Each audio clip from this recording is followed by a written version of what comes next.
Okay, let's look at the next part. In the next part, we're going to be looking at, of course, experience, which means work experience, specifically work experience.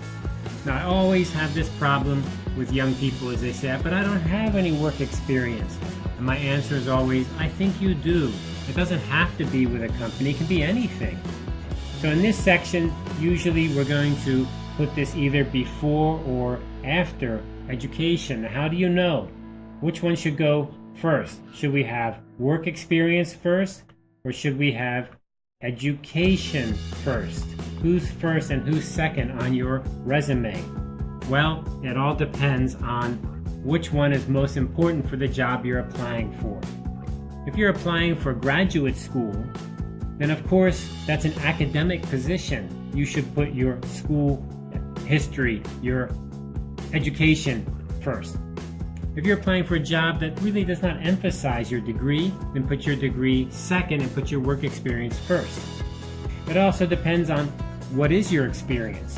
If you have some really important experience at work, put that first. Then the second section can be education. On the other hand, if your education is very important and very impressive, but your work experience is less, then go ahead and put education first and work experience second. So it really depends on your situation. There's no one answer.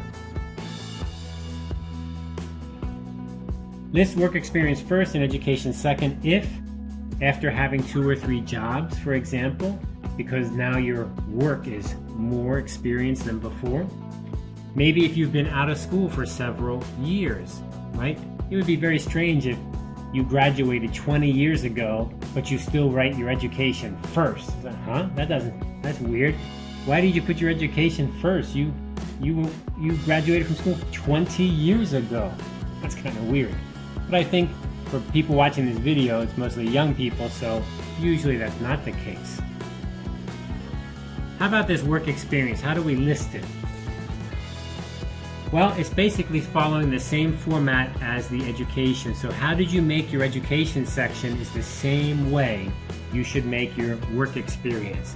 This is very important to be professional. That is, you need to keep your sections consistent. If you had work experience in the center and the dates on one side, then your education should be exactly the same way, in the center with the dates on one side. If your dates for education were on the other side, then your work experience should be on that side. Both sections should be exactly the same format.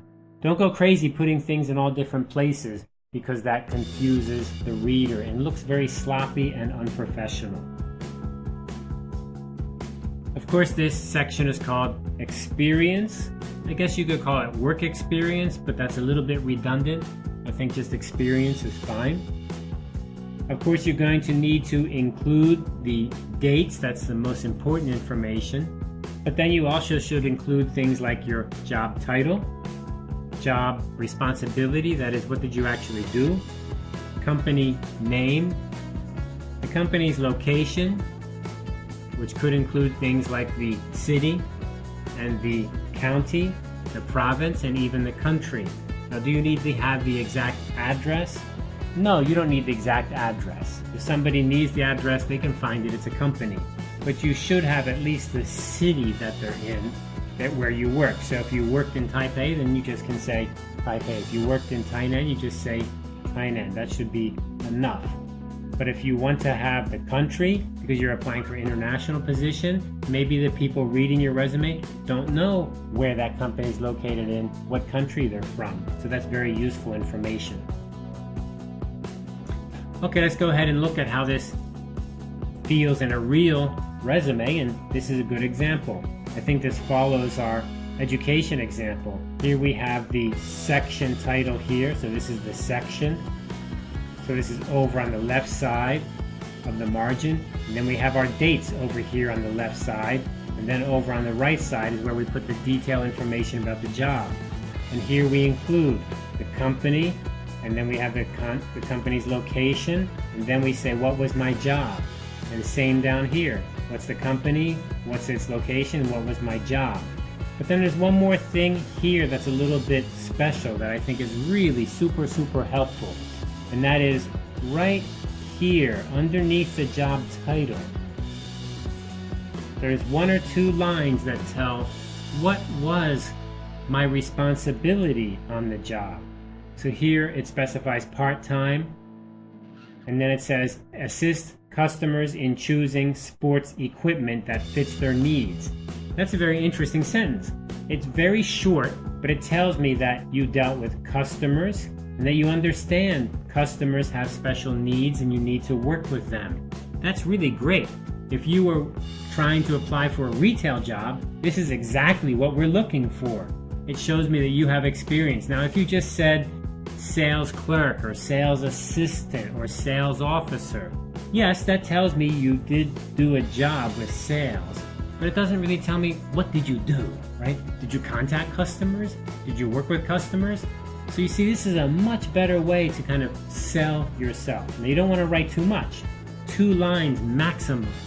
You don't want the reader to be reading a book about your work, but you want this chance to sell yourself. Sell yourself. I keep saying this over and over again. It's just so important that you've got to sell yourself. Convince me that you have something good. Your work experience, yes, that's very interesting, but what did you do? Sell yourself. Really sell yourself.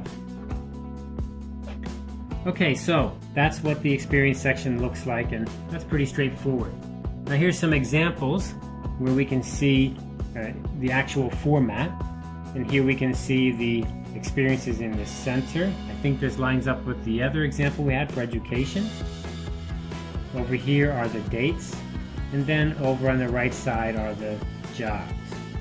So this date goes with this job, this date goes with this job, this date goes with this job. And you can see here, we have this line here, which I really like. Responsibilities include.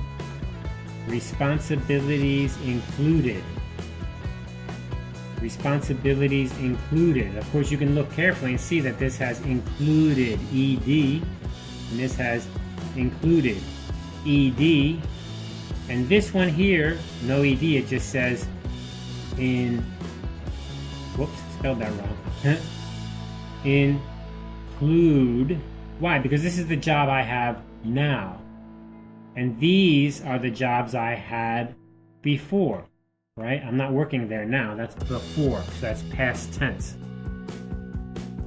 Okay, great, so that's another really nice example. Now, again, should you put your section title in the center? Should you put your section title on the left? Should you put it on the right? That's all up to you. You can create your resume any way you want. You can be more creative or you can be more conservative. Depends on the job you're looking for.